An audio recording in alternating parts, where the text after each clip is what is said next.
Hello friends, నేను కొంచెం బిజీగా ఉండటం వల్ల నేను మీకు అయితే రెగ్యులర్గా టచ్లో ఉండకపోవచ్చు.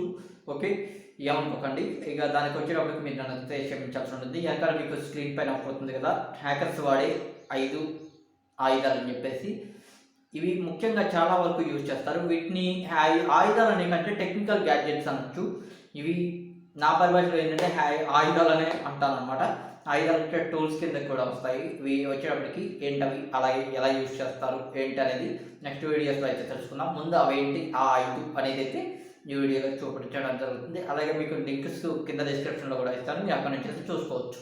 నువ్వుంటే నిజమేగా స్వప్నం, నువ్వుంటే ప్రతి మాట సత్యం, నువ్వుంటే మనసంతా ఏదో తీయని.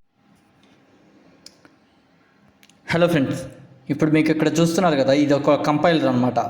ఈ కంపైలర్ వచ్చేటప్పటికి ఈ రకంగా అయితే ఉంటుంది. కెపాసిటర్స్తోనూ అలాగే మంచి బోర్డు లుక్తోనూ ఉంటుంది. ఏంటింత చిన్నగా ఉంది ఇది కంపైలర్ అనుకోవచ్చు.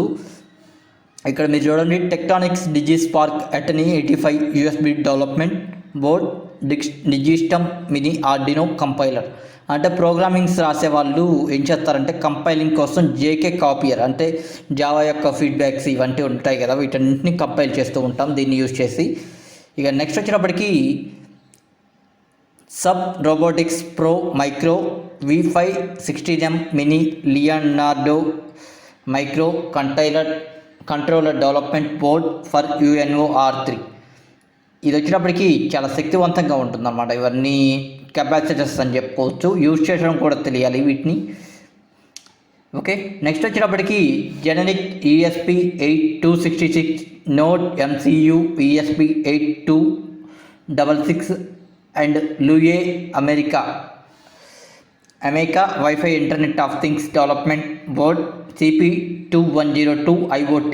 ఇంటర్నెట్ ఆఫ్ థింగ్స్ని ఈజీగా కంట్రోల్ చేయడానికి అలాగే వైఫైని యాక్సెస్ చేయడానికి ఈజీగా ఉండే ప్రోడక్ట్స్ అన్నమాట ఇవన్నీ.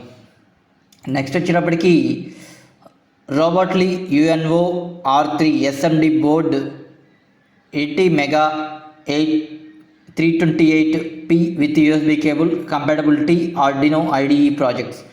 అంటే IDE ప్రాజెక్ట్స్ ఉంటాయి కదా, వాటిని యాక్సెస్ చేయడానికి ఇది. నెక్స్ట్ వచ్చేటప్పటికి రాస్బెర్రీ పై అనమాట.